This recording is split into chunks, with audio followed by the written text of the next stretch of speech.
Greetings to all of you. In the last videos, we have discussed with the spermatogenesis, oogenesis, structure of that egg and the menstrual cycle.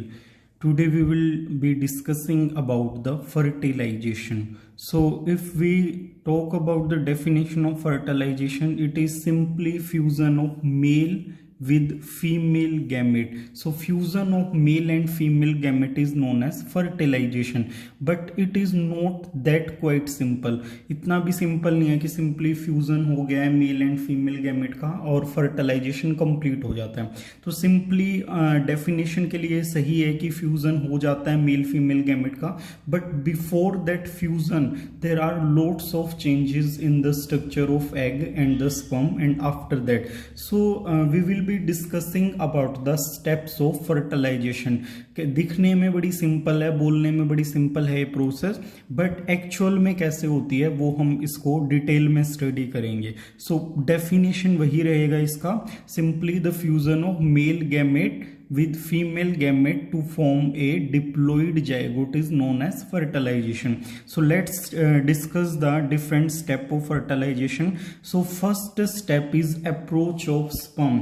You know that after meeting copulation, male will deposits its semen into the vagina or the cervix canal. So in the cervix canal there will be deposition of the semen. That single ejaculation which contain 3 to 3.5 ml of semen that contain 200 to 300 millions of sperm. इतने सारे sperm वहां पे single ejaculation में release होते हैं.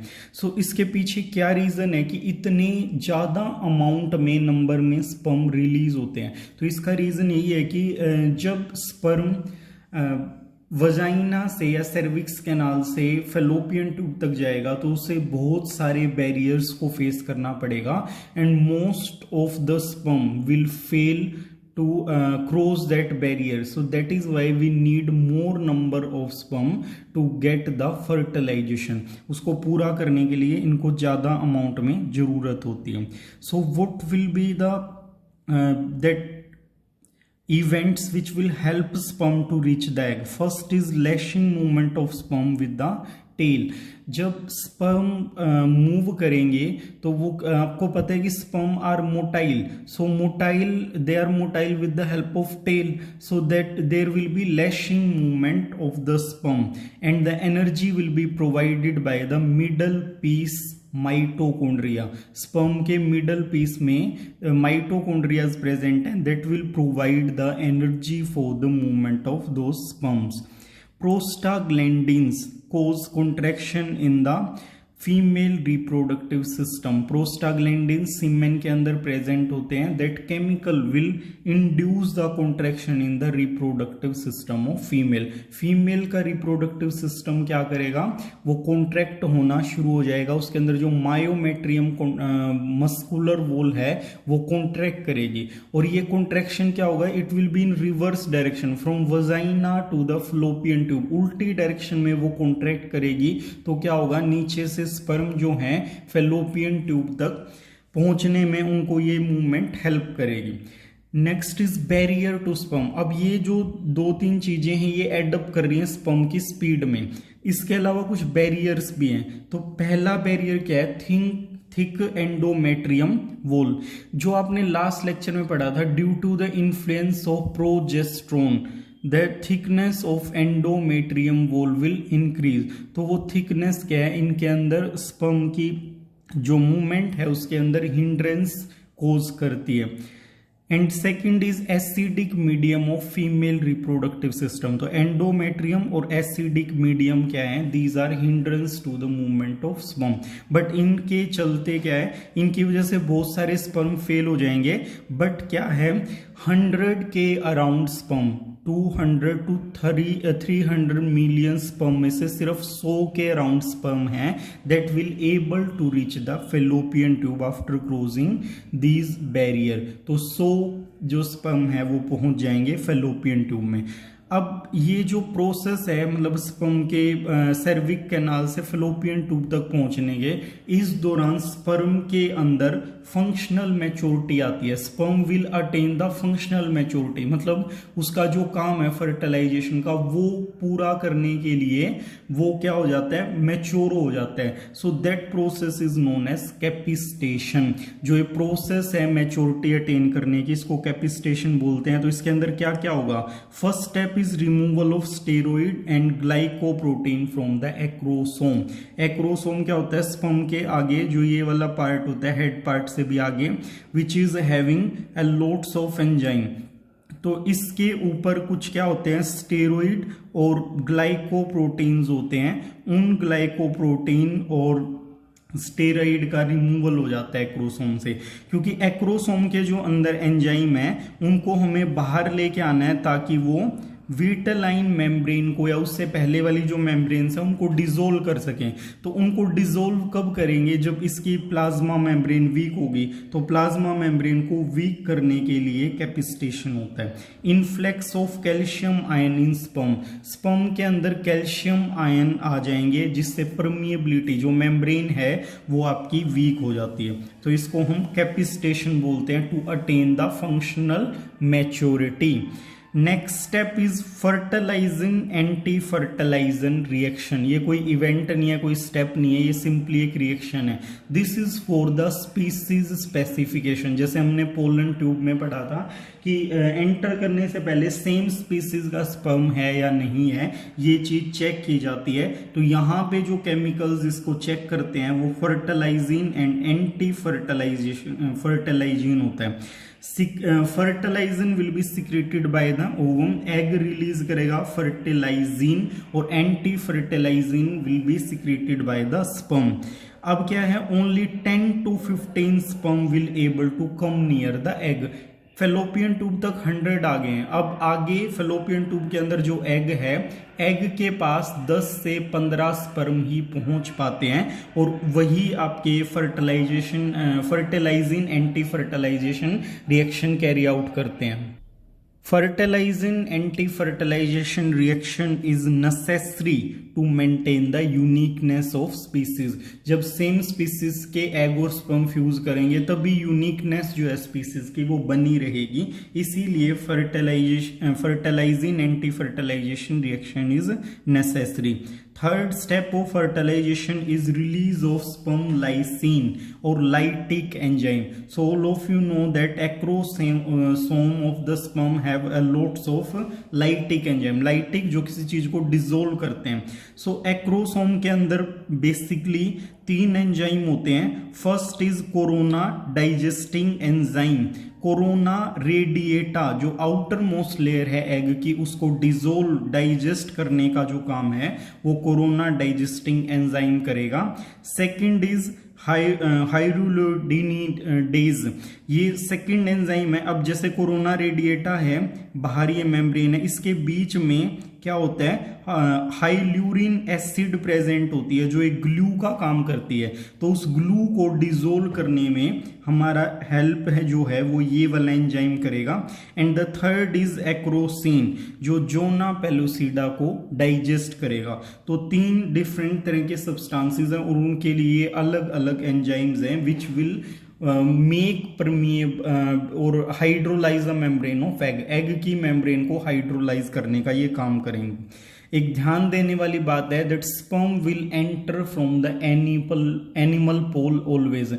Sperm की entry egg के अंदर हमेशा ही एनिमल पोल साइड से होगी। आप लोगों को पता है, हमने स्ट्रक्चर ऑफ एग में डिस्कस किया था कि जिस साइड पे एग का न्यूक्लियस प्रेजेंट होता है वो साइड एनिमल पोल कंसीडर की जाती है। तो उसी साइड से हमेशा स्पर्म एंटर करेगा। स्पर्म का जो न्यूक्लियस है फर्टिलाइजेशन वहीं से होगा।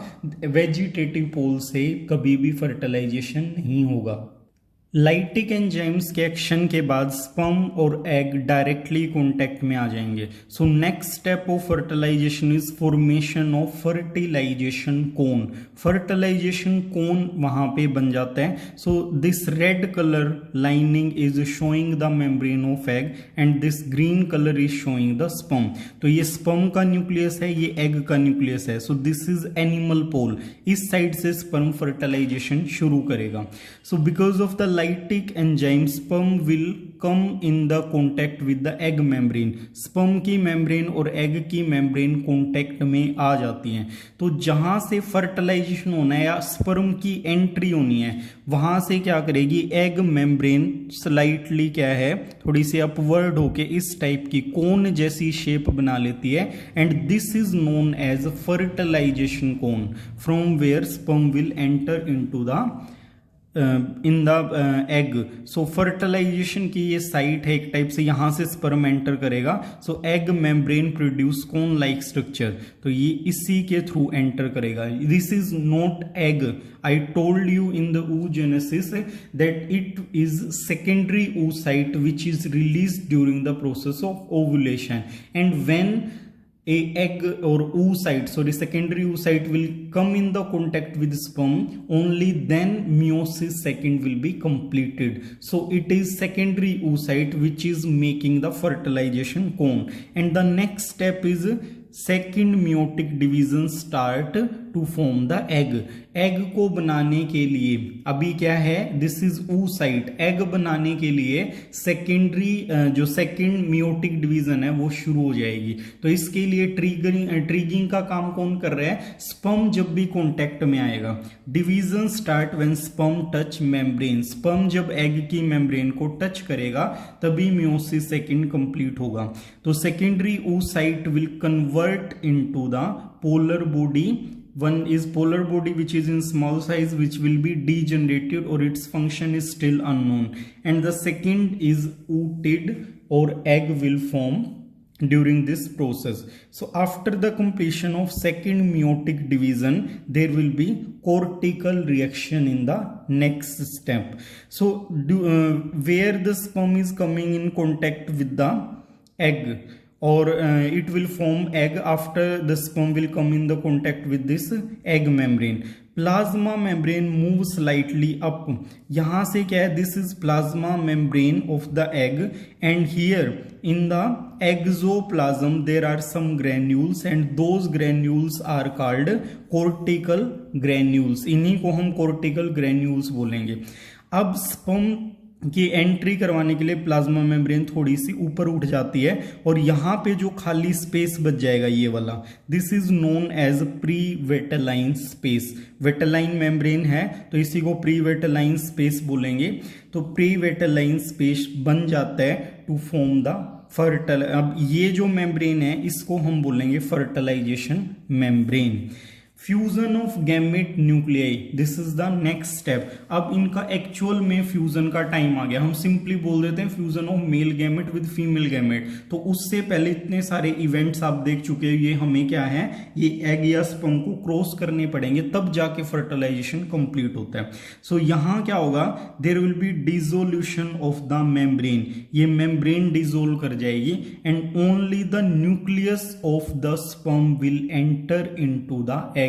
सिर्फ न्यूक्लियस एंटर करता है, ये बात ध्यान रखनी है। ना साइटोप्लाज्म जाएगा, ना ये पीछे वाली बॉडी जो है टेल वगैरह, ये सब बाहर रह जाती है। सो एक और चीज थी यहाँ पे, कोर्टिकल रिएक्शन का सिग्निफिकेंस क्या होता है, जब भी स्पर्म इसको डिसोल्व कर देगा, अंदर एंटर करने लगेगा, तो बाकी सारे स्पर्म की एंट्री ब्लॉक हो जाएगी। एग के चारों तरफ बहुत सारे स्पर्म आते हैं, बट जैसे ही एक स्पर्म सक्सेसफुल हो गया, बाकी सबकी एंट्री ब्लॉक कर दी जाती है। सो इन every case only one sperm will able to fertilize the egg। कभी भी मत सोचना कि एक एग के अंदर दो स्पर्म हो जाएंगे, चले जाएंगे, तो उससे पोलैरिटी बिगड़ जाती है। एक न्यूक्लियस ये है, एन कंटेंट इसके पास है, एन एग वाले के पास है, तो दोनों मिलके एक नॉर्मल जो बेबी होता है या जाइगोट बनाएंगे which is in diploid condition.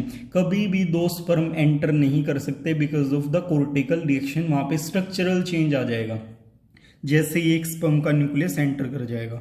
तो यहाँ पे क्या है, एनिमल पोल की साइड से स्पर्म न्यूक्लियस एंटर कर जाएगा और एग न्यूक्लियस और स्पर्म न्यूक्लियस फ्यूज कर जाएंगे and this cell with diploid nucleus is known as zygote. So in this way fertilization will complete. Now what is the site of fertilization?